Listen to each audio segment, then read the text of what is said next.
Good evening, brothers and sisters. Welcome to Feast San Diego. Welcome to our fair feast. And to start our fellowship, I'd like to call on Brother John Salting. Yay!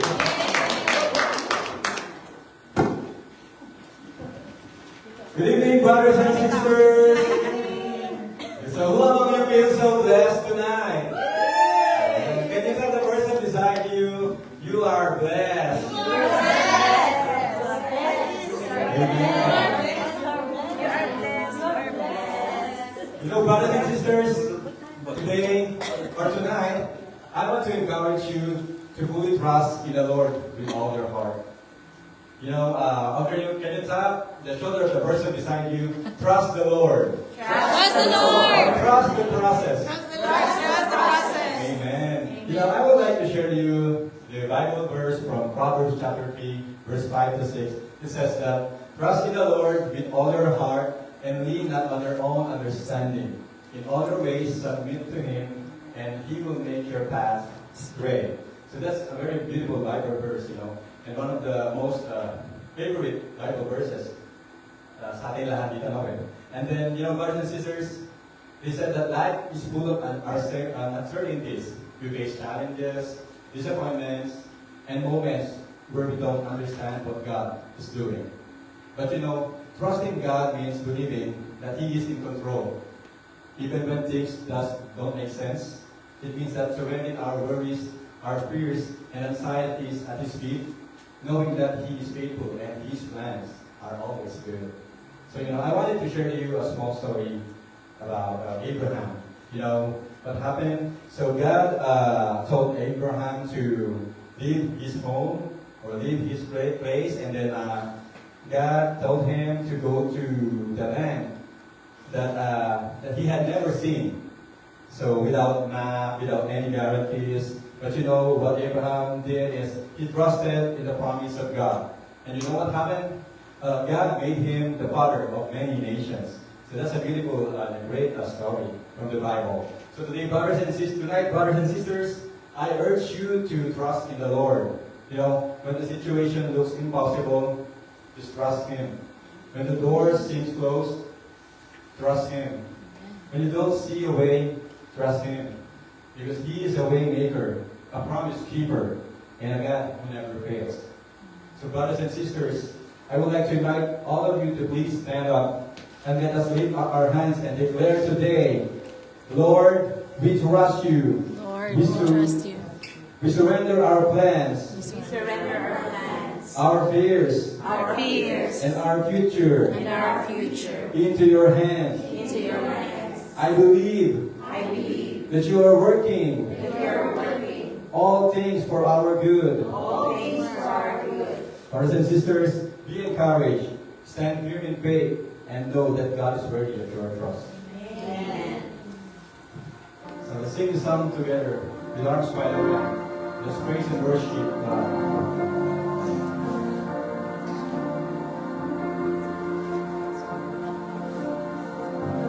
I will trust you in the desert, in abundance in the way. God, you hold my days together, and your time is never late. I will trust you in the mountains, in the valleys in between. Where you lead me in this journey, that's where I'm meant to be. You are good, sovereign, loving and true. You are kind, faithful. There's nothing you can do. I will rest in the promise that I have in you. You are good. I will trust in you.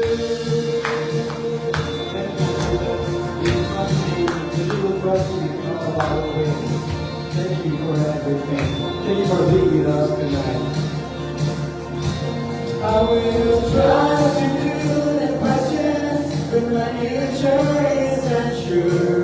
I may face uncharted waters, but with you I stand secure. I will trust you in the breaking when my ways are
desires, our plans, and our understanding.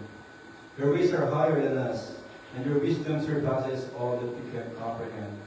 Lord, we surrender our will to yours. Let not our ambitions, fears, or doubts guide us, but instead align our heart with your perfect plan.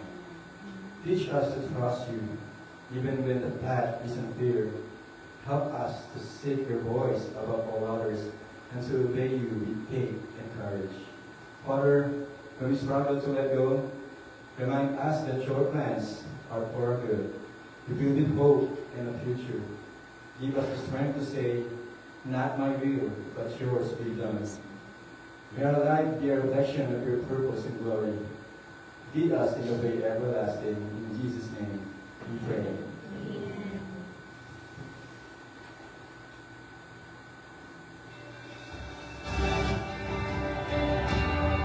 Brothers and sisters, let's lift up our hands and sing this song with all of our hearts.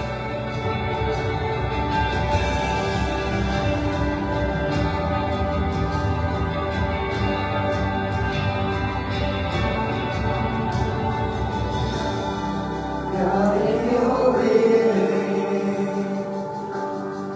take it away. This suffering and pain, take them away from my hands.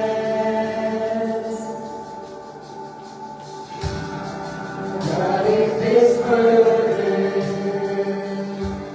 uncovers your plan, I trust in your ways. Taken with my open hands. Oh,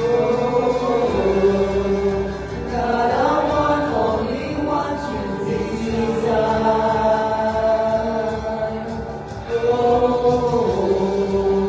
not my will, yours alone will be done. I embrace this cross. Just as you, Lord, have done, this is not the end. You will turn this around, this breaking into glory, this anointing to my crown. For I know you will overcome. Not my will, but your will be done.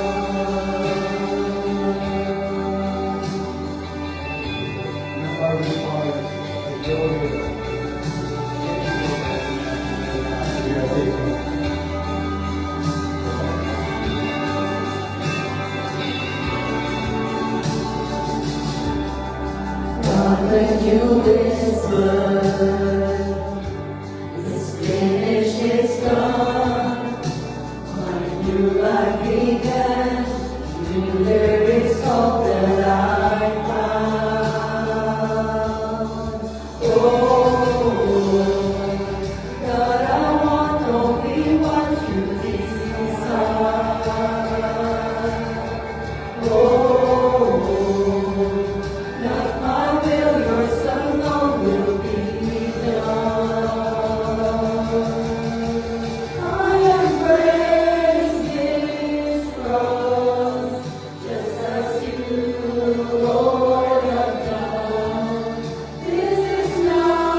grace, the Lord is with thee.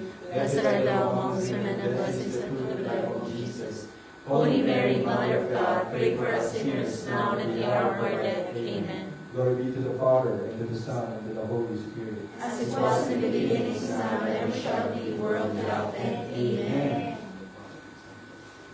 Amen. Brothers and sisters, to continue our this session, please welcome Brother Nelson.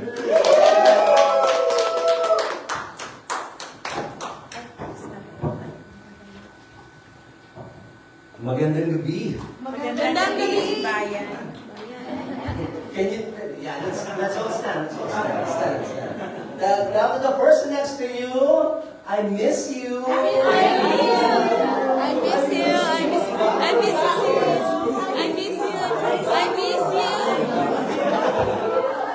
We're back, and it's so good to see all of you tonight here.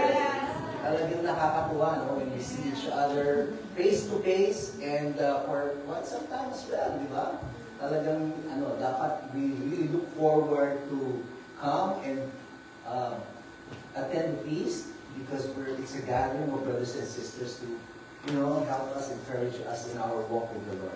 So are you ready for our session tonight? Amen. Okay, let's all start. Together, in the name of the Father, of the Son, of the Holy Spirit. Amen. Let's pray our favorite prayer here in the feast. Today I receive all of God's love for me. Today I open myself to the unbounded, Limitless, overflowing abundance of God's universe. Today I open myself to God's blessings, healing, and miracles. Today I open myself to God's word, so that I become more like Jesus every day. Today I proclaim that I am God's beloved, I am God's servant, I am God's powerful champion. And because I am blessed, I am blessing the world in Jesus' name. Amen. Extend your hand and be blessed by the word of God.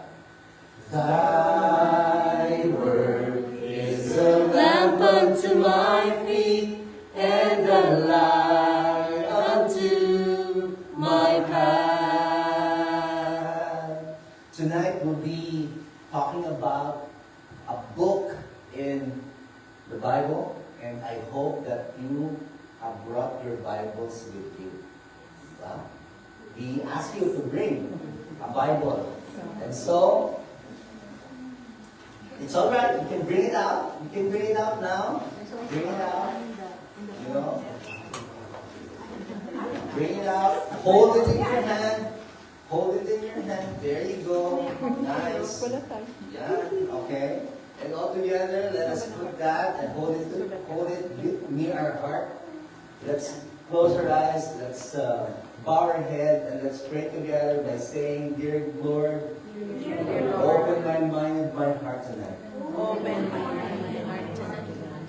Allow me to hear your word. Allow me to hear your word. Allow me to hear what you want me to hear from you.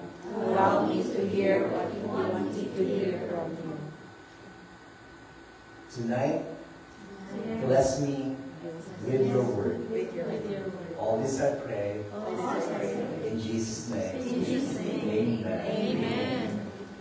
Thy word is a lamp unto my feet and a light unto my path. Let's give the Lord a big hand. Tap the person next to you. Tell that person, God will bless you today. God bless you today.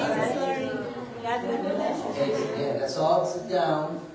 Okay, so brothers and sisters, we will talk about tonight this topic in the book of the Bible, which is the book of John. But there's a question that we have to answer. Why do we need to study the Bible? Why? Bakit ba? Diba? Why do we need to study the Bible? And what?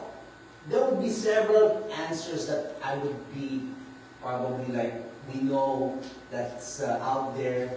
Why we need to study the Word of God, why we study Scriptures. But let me present it to you in 3 ways. And I want you to open and look for that verses in your Bible. You have a highlighter? Yes. Okay. So as you You have a Bible, sis? Ayan. Okay, you have a highlighter. If you don't have a highlighter, kahit ballpen, ha? Pwede, ha? Pwede kahit ballpen. Sulatan ang Biblia. Hindi yan display. Okay? Ginagamit yan para malaman, para binubuksan talaga yan, di ba? Pag gilit-gilit na yung pages, alam nyo na. Hindi yan nabubuksan. Okay? Oo, alam nyo na. Okay? So, the first answer to this question is, we will be looking for it from Psalm chapter 1, verses 1 to 2. In ang Bible, hanapin Salmo, Kapitulo 1, versikulo 1 hanggang 2. Tagalog. Kasi wala tayong foreigner na yun. Pwede yung Tagalog. Okay. When you found it, can you raise your hand if you found it? There you go. Okay, sige. Let's start with Brother Nono. Bro, pakibasa. Psalm 1, chapter 1, verse 2. Basa. Happy are those who reject the advice of evil men, who do not follow the example of sinners, or join those who have no use for God. Instead, they find joy in obeying the law of the Lord, and they study it day and night.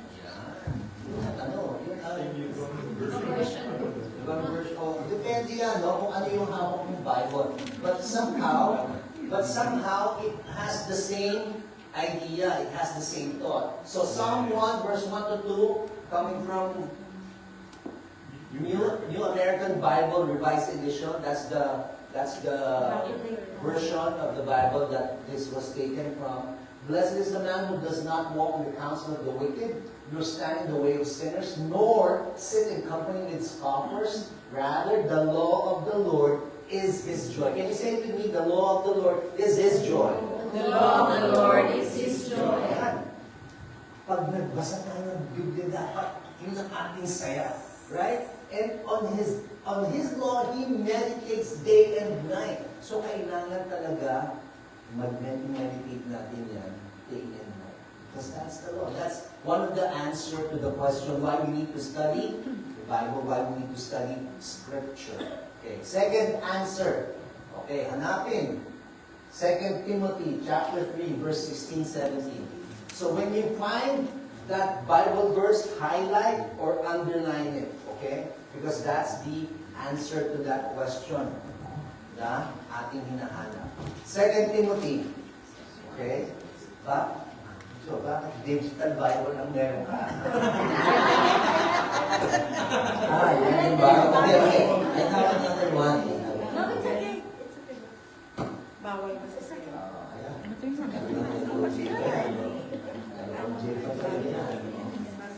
Okay. Sino mo na makita? Taas ang kamay. 7 Timothy. Ayan, Ren. Basa. Sige, highlight niyo muna. Okay. Please, 16:17. Basa. Tignan niyo kung ano yung binasa niya. All scripture is breathed out by God and profitable for teaching, for reproof, for correction, and for training in righteousness, that the man of God may be complete, equipped for every good work. Yes. So the Word of God can be used for teaching, reputation, for correction, and for training in righteousness, so that one who belongs to God may be competent, equipped for every good work. Because all the things that we do for the Lord is good work. So have you find it? Did you find the verse, underline or highlight it? Okay? Last answer that I would be asking from you to look for Deuteronomy chapter 31 verse 8. Oh. Ano ba sa Tagalog ng Deuteronomy? Deuteronomy. Kasi there might be a Bible, a Tagalog Bible that we are using. Deuteronomy. Oh. Bago mag-Deuteronomy, ano muna ang book? Numbers. Wow. Numbers. Deuteronomy 31:8. 31 verse 8. O, ayan. Sino na nakakita? 31:8. 31:8. Ay, may highlight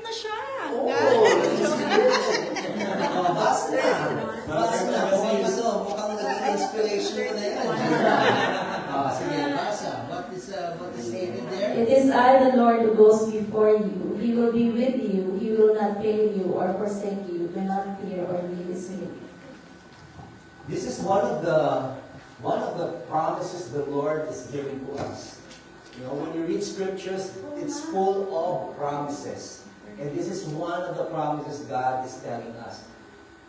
It is the Lord who goes before you. He will be with you and will never fail you or forsake you. So do not fear or be dismayed. Do not fear. Say that with me. Do not fear or be dismayed. Huwag matakot at huwag panghinaan ng loob. Grabe. With all the things that's happening around us right now, do not fear and do not be dismayed. So tatlo lang yan, ha? Tatlong sagot pa lang yan. But there will be several answers that you can look up why you need to study scriptures. Because tonight we'll be talking about the first talk of the series, Come and See, and it's entitled also, Come and See. It is a study in the book of John. Okay? Saan makikita ang John? Sa New Testament. Ano ang book bago mag-John? Mark, Luke, Luke. Luke. Okay. Mark, Matthew, Mark, Luke, John. After ng John, ano na? Acts. Okay. Alam mo na. Oo. Ano? Ang tawag na dyan, valedictorian. So, what I'm saying is that, brothers and sisters, let's start with this message. That our series tonight, I want you to listen to our big message because I want to preach regarding this. Come and see Jesus. Come and hear Jesus. Come and experience Jesus. Can we read it together? Come and see Jesus. Come and hear Jesus. Come and experience Jesus. So I want you to turn your Bibles to the book of John. Okay? So to John, I want you to understand, to John, Jesus is real. Totoo siya. No? Juan. No? Sa Tagalog, John is Juan. You see him in your life, you hear his voice in your heart, and you experience his presence every day. But for me, do what I need to do for the day. Yun ang Panginoon sa akin. Every time I breathe, I know God is there with me. Okay? Because ang hirap pagka hindi lang niya, no? And that is for me. So I want to ask you, how about you? Give one example that you think Jesus or God is present in your everyday life. What kind of example can you give for you to tell me that God is present in your life during your day? Anything? Yes, Jim. He's my daily hope. Daily hope. Sige, Joe. He is my uncle. Anchor. Okay, God is my anchor. Yes, bro. He's my protector. Protector. Yan. Anyone else? Yes. He's my provider. Huh? He's my provider. Provider. Savior. Grabe, healer, no? So, these are the characteristics that you know that God is present in your life every day. Yes? And for the succeeding meetings that we will be doing, we'll be talking about the Gospel of John. We will go deep dive in the Gospel of John.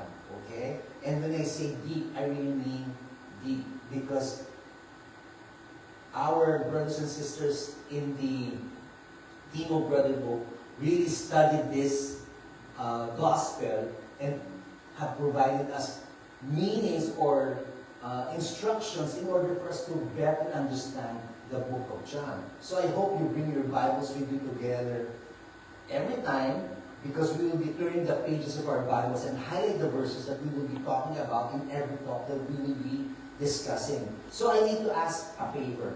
I want you to lean in. When you say lean in, nakapanood na ba kayo ng scene na yung gusto-gusto mo? Diba? You're at the edge of your seat because you want to know what's going to happen in the next scenes that are happening while watching. So in this series, I want you also to lean in. I want you to like focus. I want you to like give your full attention, 100% understanding. Because we want a two-way conversation, not a one-way lecture. And therefore, I want you to be loud. When they say loud, when there is an aha moment, anong dapat gagawin nyo? Ang dapat na sasabihin nyo? So be loud, no? So, let's practice it. Sabihin nyo na, because there is this light bulb on top of your head. Because there is that understanding, oy, bago ito, di ba? It's a new discovery for me. And if something moves to worship, later you can do so. You can applaud and break out into praise. So as we read John, you'll discover that John did not write a simple biography of Jesus. Because unlike Matthew and Luke, John has no baby Jesus. So, iba talaga. No genealogy. John was the last gospel written and the people have already read the other gospels for 20 to 40 years already. And again, it started with Matthew, Mark, Luke, and then John came. So they already know something about Jesus. And so John wanted to add this reflection about Jesus. So before we begin, I need you to review two things with you. Number one, John is designed as meditation literature. Can you say that with me? Meditation literature. Nakapag-meditate na ba kayo? Yes. Ano ang nangyayari pag nag-meditate kayo? Meron ba kayo? Di ba pag gagano, no? Ginagawa namin yan ngayon, no? I'm studying, massage therapy, and there are this sound that we produce because our sound vibrates to our body and it creates healing. Okay? Kaya pag sabi kayo ng nagbabibrate yan. It's not only it's also ibang zito na gising kayo hindi ito yung iba yun. Kasama yun sa sound meditation. Tinanglaran mo lang. Tapos baka may iba sa inyo, bro, kaya ko yung easy sound na yan. Iba yun, okay? So it's a meditation literature. John did not write a pamphlet titled 10 Reasons to Believe in Jesus, because John was a brilliant artist who squeezed from each word its maximum power. And yes, just like the entire Bible, he wrote meditation literature. So imagine ninyo, pag binabasa ninyo ang John, parang nag-meditate. Okay? Tapos alalahan niyo, sabi ko rin sa Zisa. Nagising. Susubukan. Sabi niyo nga, yan. Okay? So isa na yan, I'm giving away some free information para sa inyo. Okay? So you can just read it once or even a few times and say, I know it already. That's as silly as a guy who drives to Coronado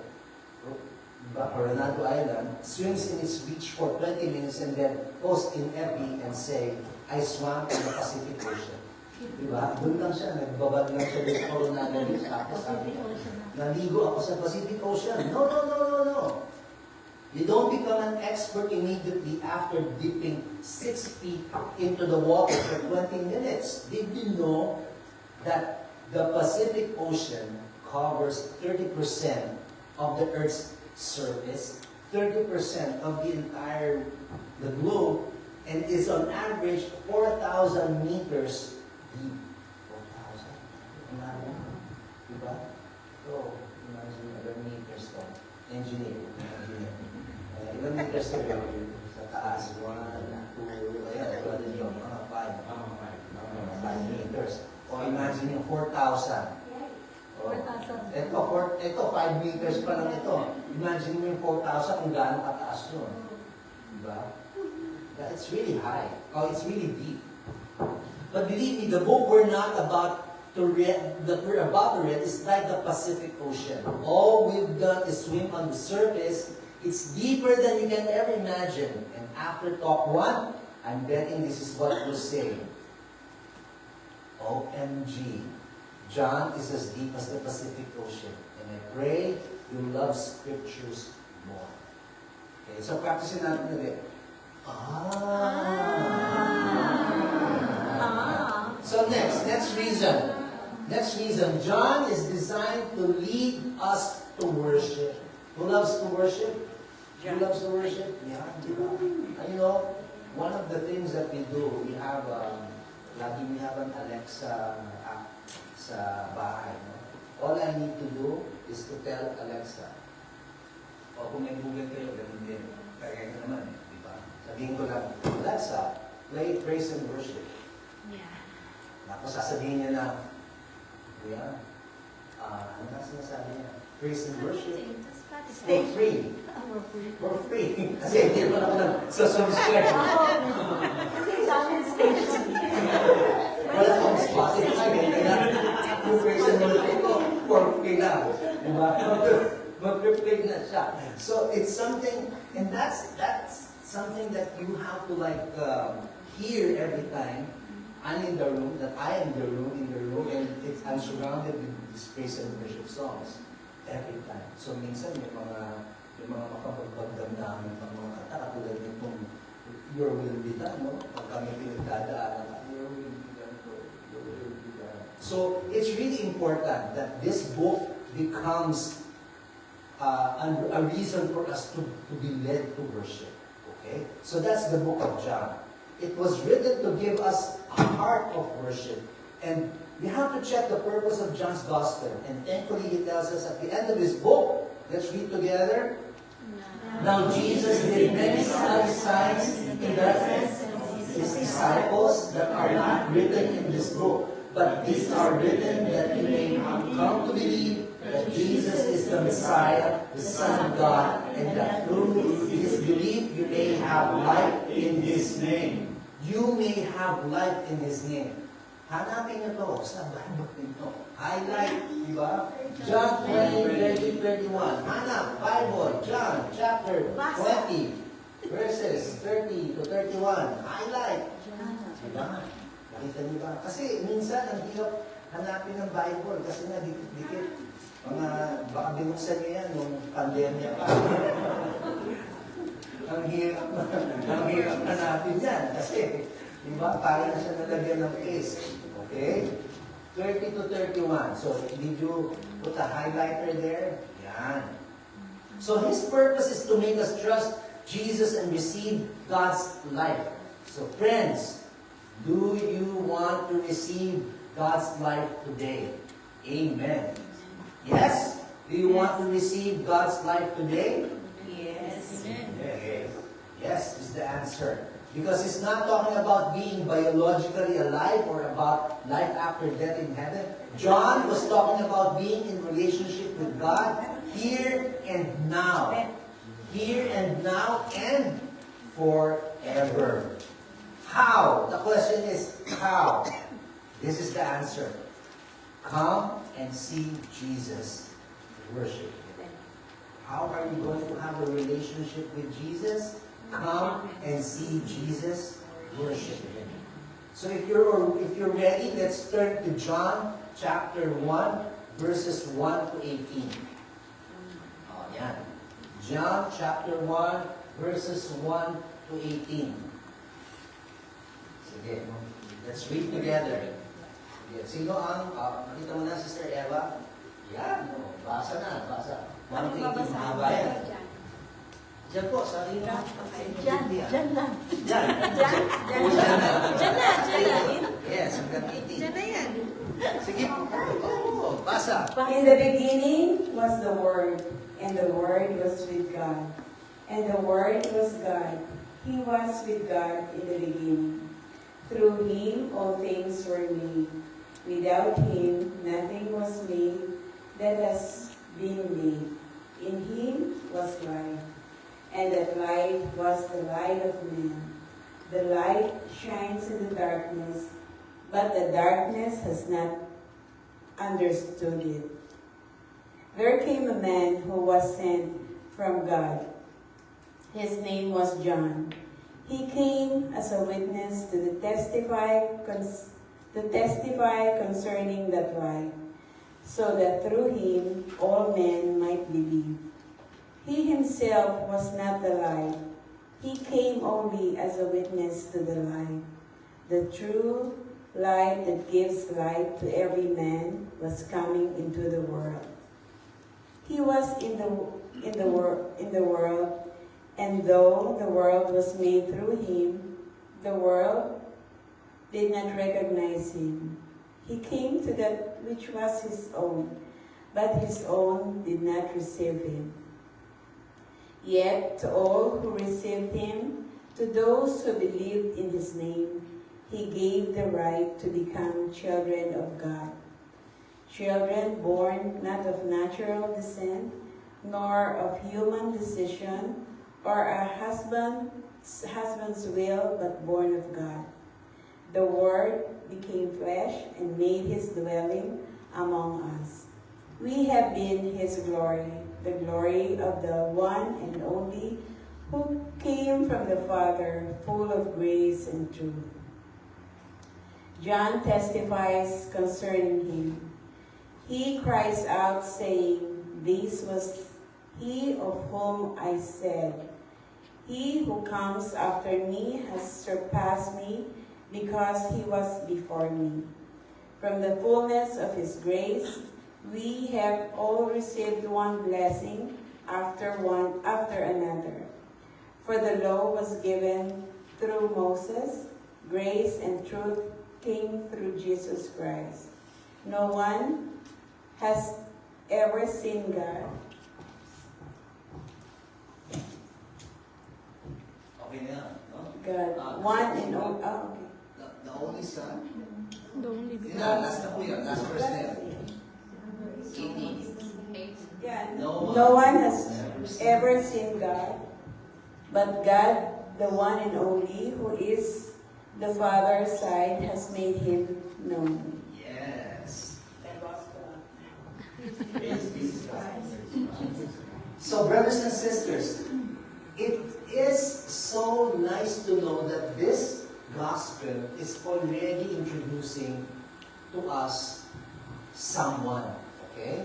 But what we're going to do is that we will do an expository preaching. Say it with me, expository. Expository. That means I'll go verse by verse, or in other words, we will himay it. Himay. Ano ba sabihin ng himay? Breakdown. Wow. We will himay it. We will break it down. And chew it. Okay? Hihimayin natin talaga siya. Just like this. Because looking at John, he was a Bible nerd. So, medyo aangat natin yung ating pagiging nerdy sa level niya, no, ng content. Because he grew up reading the scriptures and he loved Genesis so much. So you can see Genesis, alam niyo yung Genesis, no? It's the first book in the scripture, Genesis. So you can see Genesis all over his gospel. Someone quick, John should be called, the book of John should be called Genesis. Genesis.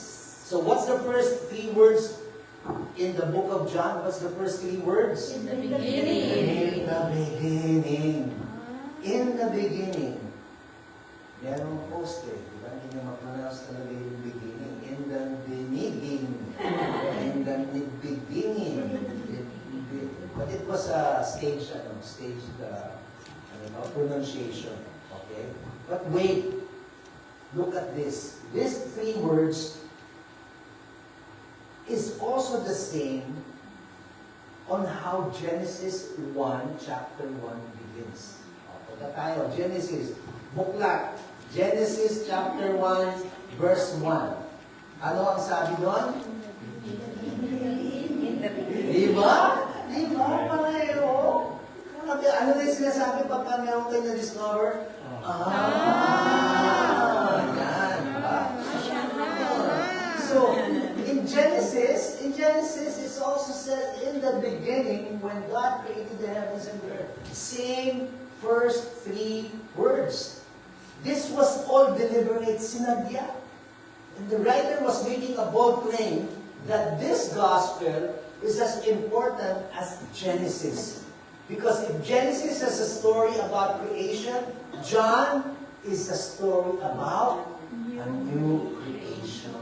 Say ulit. Diba? John, Genesis, related. So let's keep reading. John verse 1, chapter 1, verse 1b says, in the beginning was the Word. Okay, was the Word. So in Genesis, God did not pull up His sleeve and create stuff with His hands. He didn't open His divine toolbox to pull out His divine hammer and divine screwdriver and to make the multiverse. No. Instead, God used His words. God spoke everything into being, diba?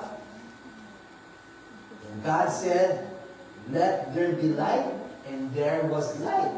But here's the explosive insight. Oh, ito na, explosive insight. John saw a space between Yahweh and the Word of Yahweh. Alam niyo yung pagka, bago dumating itong sound sa inyo, it travels to space, right? So, yung sinasabi ko, it travels to the speed of sound. Tama ba? And that speed of sound, before you, is a space that is created in order for you to receive that sound as clearly as I said it. But in the book of John, he saw that before God made the creation, there was someone in this space. Okay? So, yeah, diba? So let that sink in for a moment. There was a space between Yahweh and the Word of Yahweh. Diba? Let there be light, sabi ni Lord, ni God the Father, let there be light. But before that light came to be, there was someone in that space. John was not writing something new. He got it from meditating scriptures. The idea that God had a co-worker helping him fashion the universe is found in Proverbs with this mysterious figure called wisdom. And it says, Proverbs chapter 8. Oh, hanap naman. Proverbs chapter 8. Kailangan mabilis kayo. Chapter 8, verses 22 to 23 and 30. Okay. Sige, nakita na? 22. Mabilisan dito. Proverbs chapter 8, 22, 23, 30. Oh. Hard pa nga ng tayo, no?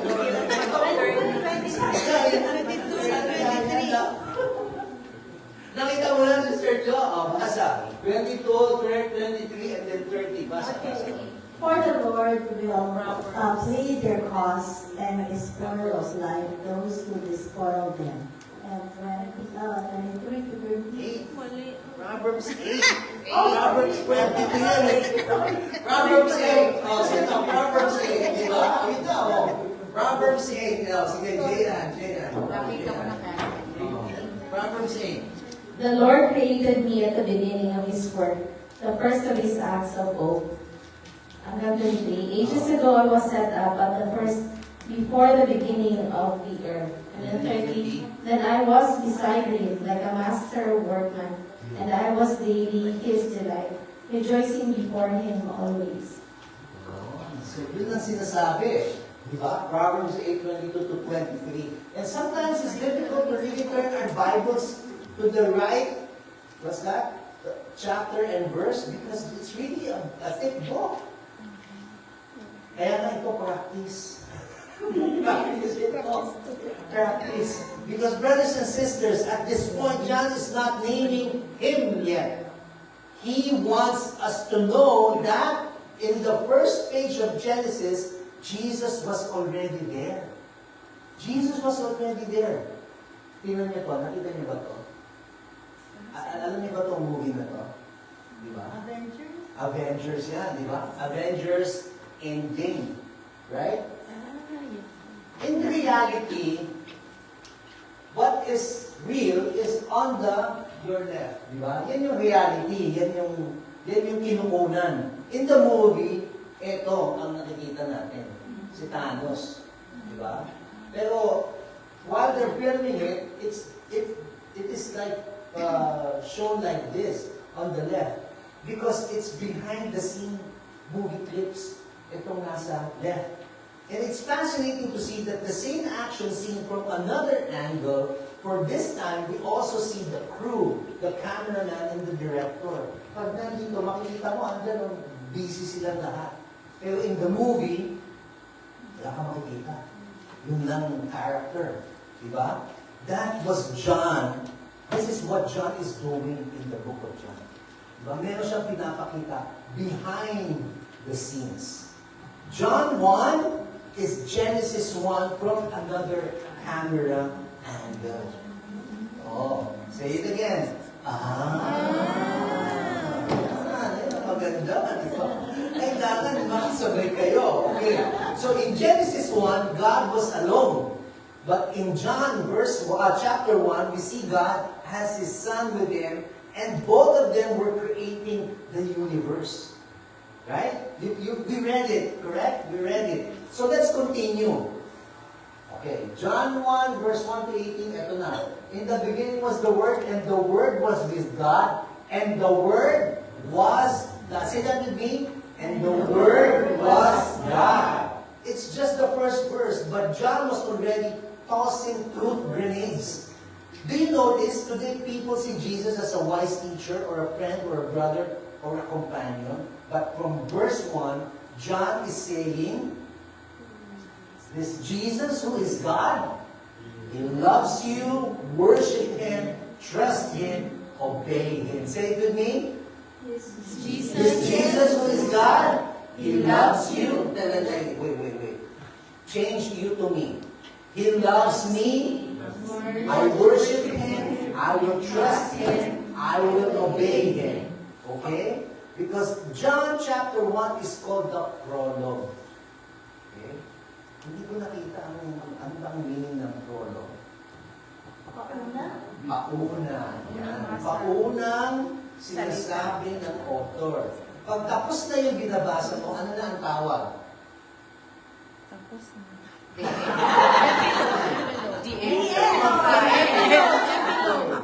Epilogue, di ba?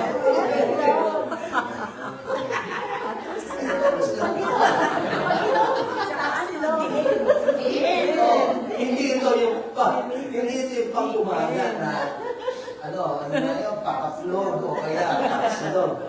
Iba to. Siya yung kasi yung usapan dito, no? Hindi ka... Saya nito, Okay? So, remember, nasa meditation part tayo itong gospel. So, I think this is important for us to understand. Okay, so let's continue. John chapter 1. Sabi niya, may prologue. So, let's read the red fonts. In the beginning with God. He was in the beginning with God. All things came to be through Him, and without Him, nothing came to be. What came to be through Him was life, and this life was the light of the human race. The light shines in the darkness, and the darkness has not overcome it. The light shines into the darkness, and the darkness has not overcome it. Do you notice the repeated keyword? What is the repeated keyword? Light. Diba? Light. So this mirrors the first thing God created in Genesis. And what is that? Let there be light. Diba? Okay. And light is about seeing, correct? Here, John is inviting us, come and see Jesus. But like a driver making a sharp turn, John talks about someone else. He says, let's read. A man named John was sent from God. He came for testimony, to testify in the light, so that all might believe through him. He was not the light, but came to testify to the light. Kuha ba yun? Alam pa ulit-ulit, no? He was not the light, but He came to testify to the light. Ganon. So the repeated keyword is what? Testify. Testify. And the testimonies are spoken. So here, John is inviting us to come and hear Jesus. Because there's a testimony. Yung una, we need to see. And so we are invited to see, come and see Jesus. This time around, John is inviting us to come and hear Jesus. By the way, was he talking about John the Baptist here? What do you think? Yes.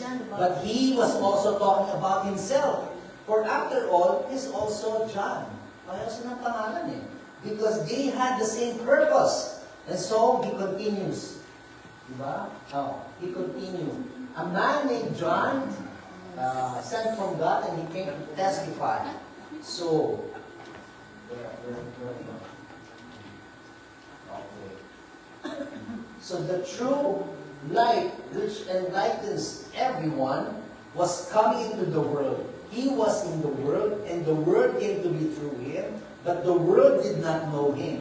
He came to what was his own, but his own people did not accept him. Kuha pa ba? Kuha pa ba? Kasi may mga logical na binibitawan itong si John eh, di ba? Parang, nililito mo ako dyan. Nililito mo ako. Di ba? Parang, sige nga, pakiulit nga. But in this passage, what is the repeated keyword?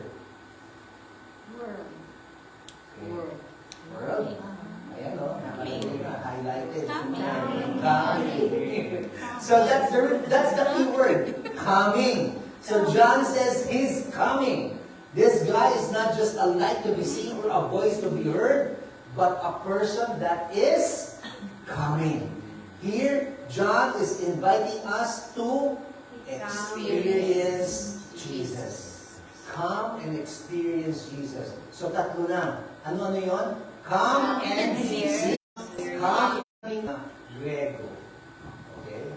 I was able to meet some big friends in the past. So, medyo mahirap yung yung language nila. May mga natutunan ako mga konti. So sometimes I use it with, big friends of mine and say, how do you speak Greek? Well, ganun kami. But I was able to go to Greece as well. So, kahit pa paano meron akong kaunting pamato. In Greek, dwelling is the same word as tent. The literal translation is, and he tabernacled with us. Can you read this? And he tabernacled with us.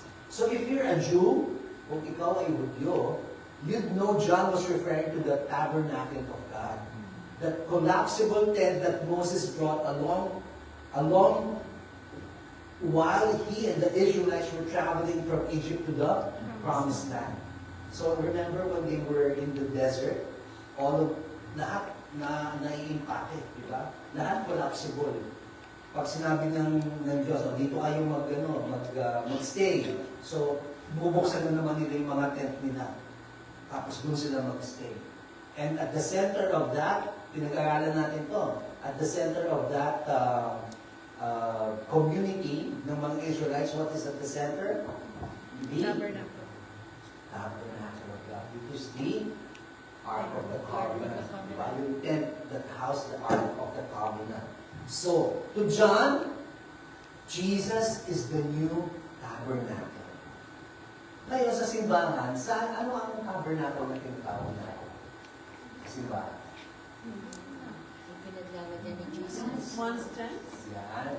Okay. Or where the host is being placed. Diba? That's the tabernacle. Because tabernacle. That's the Tagalog word of it. That's what I know. Baka Spanish yun. Dito, ano? Diba? Okay? So Jesus is the new house of God. He says next. Okay? So let's read the word, the red fonts. And we saw His glory, the glory as of the Father's only Son. So in the Bible, the word glory in Hebrew always means the physical and visible manifestation of God.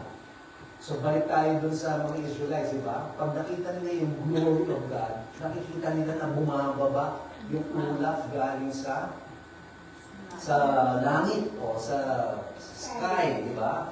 And they will see the glory of God. Kasi yung tent nagliliwanag. Grabe. So that is the manifestation of God. And yes, once upon a time, the glory of God descended on the tent. Just like what I've been telling you. And people saw it. And John says the same thing was now happening to Jesus. Diba? Kailan yan? When was that? Later, John will talk about it in the transfiguration and the resurrection. So let's finish the verse.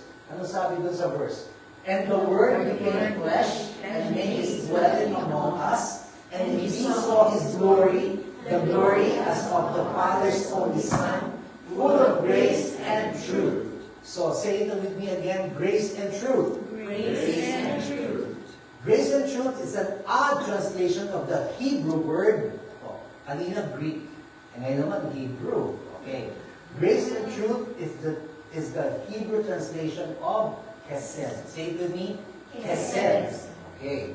So English has no equivalent word for Chesed. So we use a bunch of words to describe it. And one of them is steadfast love. Say it with me. Steadfast love. If you have your loved one, then you say that to your partner, you are my steadfast love. You are my steadfast love. Grabe, di ba? Steadfast love. Listen, because Chesed is the main descriptor of God in the Old Testament. You are my Chesed. Chesed is found, di ba, in Exodus chapter 34 verse 6. Ano ba yun? Buksan ulit. Exodus naman na yun. Buksan ang Biblia. Exodus chapter 34 verse 6. Kailangan mabilis tayo, di ba? Hindi na tayo makikinig. Bumuklat tayo ulit ng Bible. Kailangan natin hanapin at basahin at i-highlight. Nakita niyo na? Hindi pa. Bago mag-Exodus, ano ba dapat? Genesis.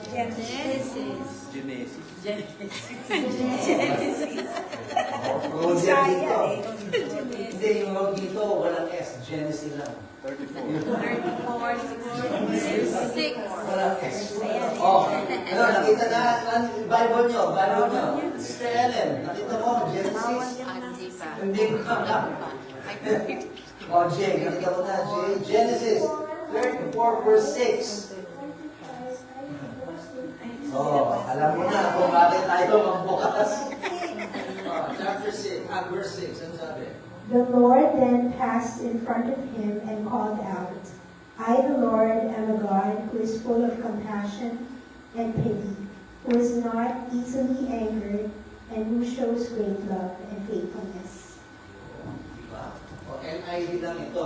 So, tignan niyo yung Bible translation nyo. Ano ba ang Bible translation na meron kayong hawak?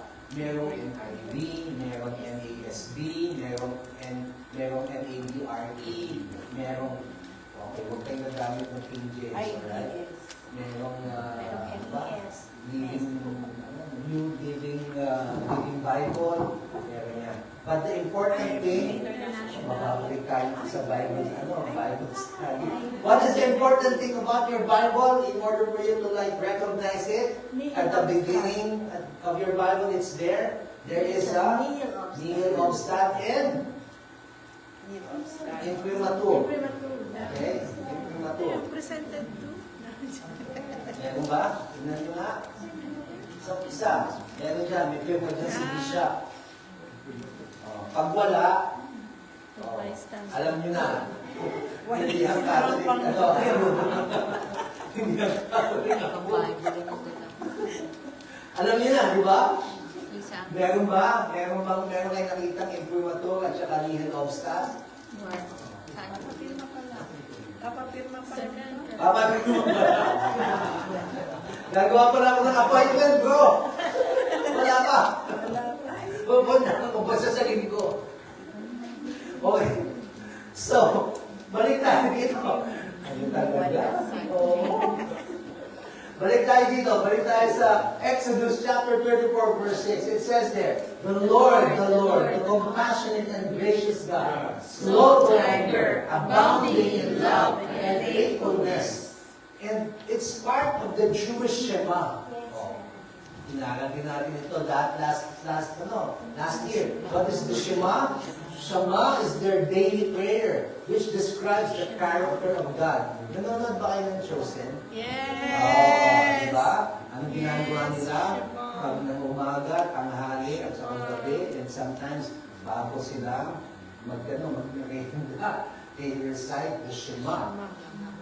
So, to John, Jesus is the Hesed of God. So today, brothers and sisters, I invite you to receive Jesus. Receive the steadfast love of the Lord. He then says, in John chapter 1, verse 1, yun munang read. Ano sabi? John testified to him and cried out, saying, this was he of whom I said, the one who is coming after me ranks ahead of me, because he existed before me. Hindi naman kayo nilituloy dyan, no? Sabi na, the one who is coming after me ranks ahead of me because he existed before me. Alright? So did you notice the key word is coming? And again, more of this later. Okay, so let's continue. The red fonts. From his fullness we have all received. Grace in grace of grace. Because while the law was given through Moses, grace and truth came through Jesus Christ. John was saying that the Torah, the instruction that God gave to Mount Sinai, was grace. Yung Torah pala, grace. It was given so they could enter into God relationship.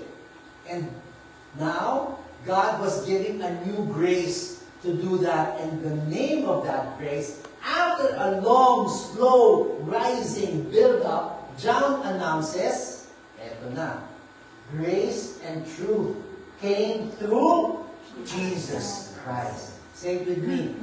Grace. Grabe yung introduction niya.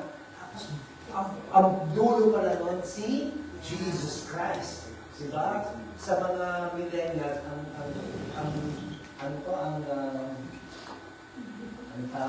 ang kanilang expression, boom! Ayan na. Yan na yung huli. Boom! Si Jesus yan. Jesus yan. So, I hope you feel the electricity and the glorious symphony with each note raising up to the mounting tension until this one climactic moment. Because Hesed comes through Jesus. Hesed comes through Jesus. This is his second to the last sentence. But John does not just does something unexpected with the last sentence of the prologue. Because the Gospel of John has a very unique way to end his prologue. He closes it with, no one,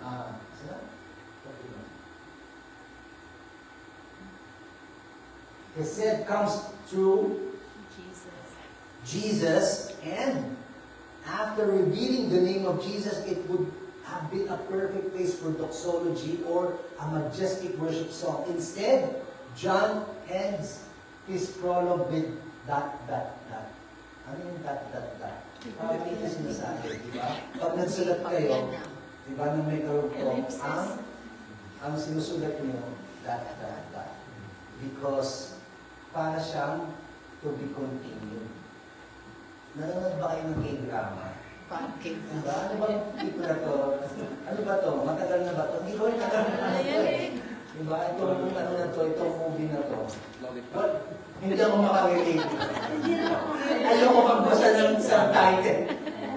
Ay, mahilig ako manood ng series or ng movie, but yung drama talaga. Meron ng Tagalog. Tagalog. Tagalog version. Tagalog dub. Yeah. Yun. Hindi ako makaulit. So, again, John is ending his prologue with a ... or to be continued. Parang kay drama episode. Why? Because the creation story of Genesis ended with a bang. Ano sabi nun? Then God blessed the seventh day and made it holy because on it he rested from all the work of creating that he had done. You know, sa Genesis, God dwelling with man on the seventh day, yun na yung huli, yun yung climax. And okay, John chapter 1, iba. It was supposed to mirror Genesis 1, but it cannot do that because many have not received Jesus yet. Kasi pinresent niya si Jesus eh. Sa Genesis, walang presentation ni Jesus. Nakita lang niya, mayroong kasama si Tatabago. But in the Gospel of John, John is presenting Jesus. But in Genesis, not too many people have received Jesus yet. But in John, that is what he wants to happen. 20 chapters later, John finishes the ... And what is that? He completed his unfinished sentence when Jesus was hanging on the cross. His last words were, what is Jesus' last word? It is finished. It is finished. Tapos na. Diba? Tapos na. Yeah. That's how he ended the Gospel of John. It is finished. One more time. Okay, so let's all stand, brothers and sisters. You know, you don't find this phrase, it is finished, in Matthew or Mark or Luke, only in John. One more time. Wala, hindi mo babasa dun sa tatlong gospel at kay John lang. This was how he completed his cliffhanger sentence, ... Because only the cross of Jesus is the doorway that can make us reach the seventh day. Only the cross of Jesus can make us rest with God. Amen? Because only the cross of Jesus can make us enter the Garden of Eden and dwell with God. So dear friends, brothers and sisters, tonight I continue to invite you to come and see Jesus. Come and hear Jesus. Come and experience Jesus every day of your life. So, bro, we are studying this Bible, the book of John, and bringing our Bible. I hope and pray that you will get comfortable bringing your Bible. There was a point in time when we were like ministering to young people, we always bring our Bibles with us. Alam mo, pag may Katoliko nagdadala ng Biblia, anong tingin mo na? Yung Katoliko. Saksi ni Jehovah. Oo. Yung saksi ni Jehovah. Jehovah Witness. May iba pa. Why? Because we are not comfortable bringing our Bibles in public. We're not even comfortable bringing it in birthday parties or in gatherings. Where do we bring our Bibles? Pag may LG, pag may prayer meeting, but minsan na wala pa eh, diba? Minsan hindi pa eh. But as much as possible, one of the goals of this Bible study in the book of John is for us to be comfortable bringing our Bible, comfortable reading our Bible, comfortable opening our Bible, and comfortable sharing it with people, especially in public. Di po, marami naman nagdadala ng Bible, so huwag kayong maiilang. Diba? Huwag kayong maiilang. You can bring it and, you can Show it to everyone. And hopefully, they will get curious. Bakit kami Bible? Pag tinanong ka, bakit kami Bible? Alam mo? Tanungin mo ako, no? Bakit kami Bible? Kamay po. Halika po, welcome. Ano na yun? Evangelization 101 na. Ano na kailangan? LPIP. Again, one more time. And what is LPIP? Listen, Proclaim, invite, and pray. So, may purpose, di ba? May purpose. That's why we are continuously encouraged to do this. Punta tayo, di ba? Punta tayo. Attend tayo ng EAST, attend tayo ng LG. Okay? Let's close our eyes. Let's bow our head. Let's put our hand over our heart. Let's pray to the Lord. You know, when you feel your heart beating, you will always, I hope you will always feel that God is there with you. He's the heartbeat of our hearts. And so Lord, tonight, we just want to feel your love for us.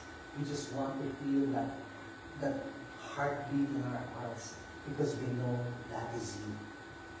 You are our love. You love us so much. And so Lord God, tonight, we commit to you that give us the strength, give us the confidence to study more your word, to study more about you. Give us the confidence and the strength for us to open our Bibles, carry our Bibles in public, because we want to testify for you. And so tonight, Lord God, give us that grace for us to become bold and proclaim your message to the people that we will encounter daily in our lives. All of this, Heavenly Father, we pray in Jesus' name. Amen. Let's sing the song of worship for the Lord.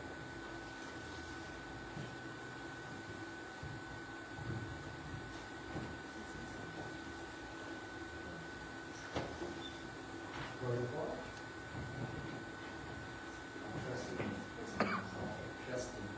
Okay, let's sing it once again. Trusting.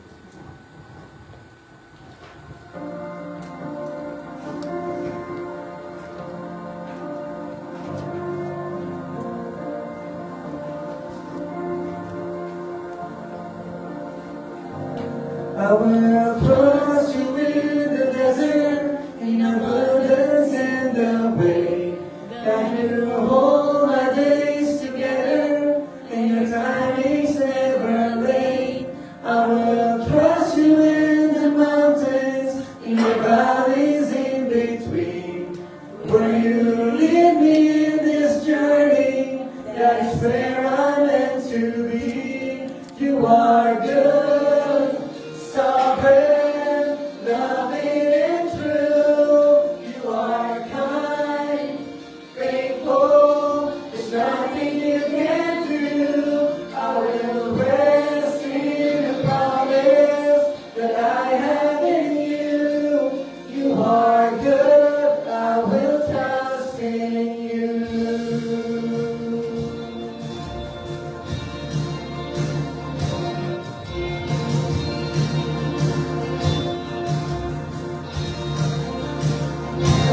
I will trust you to the questions when the future is unsure. I may face uncharted waters, but with you I stand secure. I will trust you in the breaking when my prayers are unfulfilled. God, I know you're orchestrated, for you work all things for good. You are good, sovereign, loving and true. You are kind, faithful. There's nothing you can do. I will rest in the promise that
want you to go and tap as many people as you can in this room and tell to that person, come, let's experience Jesus together.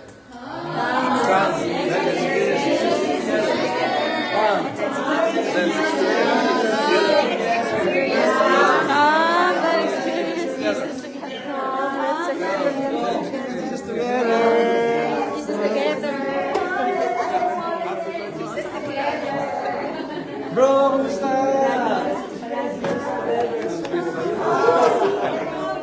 Ay, salamat po. Thank you po.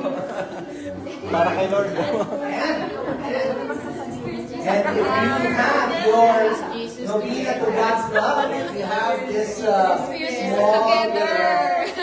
pamphlet with you, can you lift it up? If you have it, if you have it in your mobile, lift up your mobile. If you don't have it, just lift up your hand to God and tell to Jesus, Lord, I am here.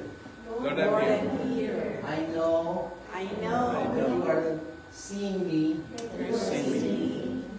and looking at me and telling that I love you. Brothers and sisters, we pray that this novena, whatever prayers that we may have in it, I pray that the Lord will make His way for all of this prayers of yours happen. And so let us pray. Thank you, Lord, for all the promises The promises that you have provided for me. that you have provided for me. I pray I claim all my dreams All my dreams will come true. will come true. In Jesus' name, In Jesus' name. amen. Amen. Amen. Yan, isip yan, isip. He said,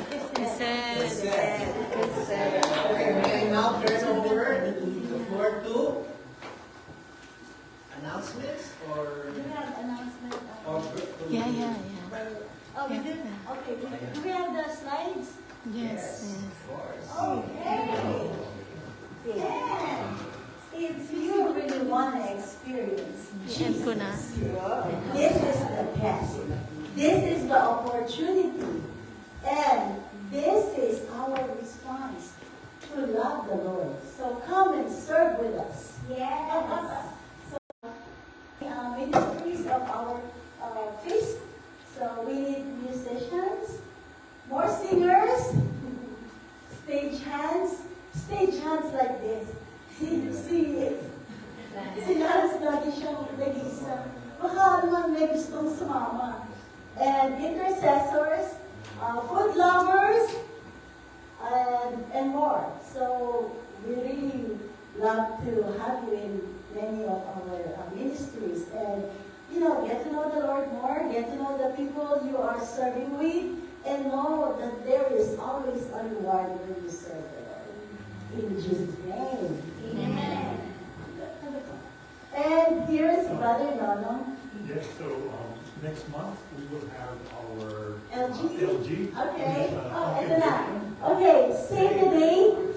This is very exciting. If you guys haven't been to the LG, OMG, I invite all of you guys. And the word to experience, you will experience good food. You will experience good company. Yeah. You will experience good knowledge, wisdom, and we will experience Jesus. Yeah. Together, forever, in eternity. Hindi talaga. Masaya siya.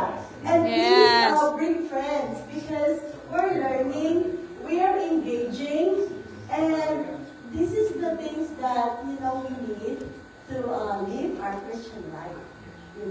Of light in our everyday. And we will be the light of the world. Oh, yeah? Yeah.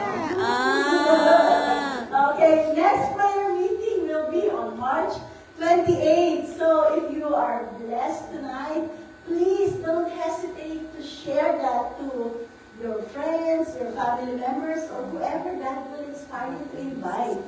Because this is a very good series. And, the more we give, the more we receive.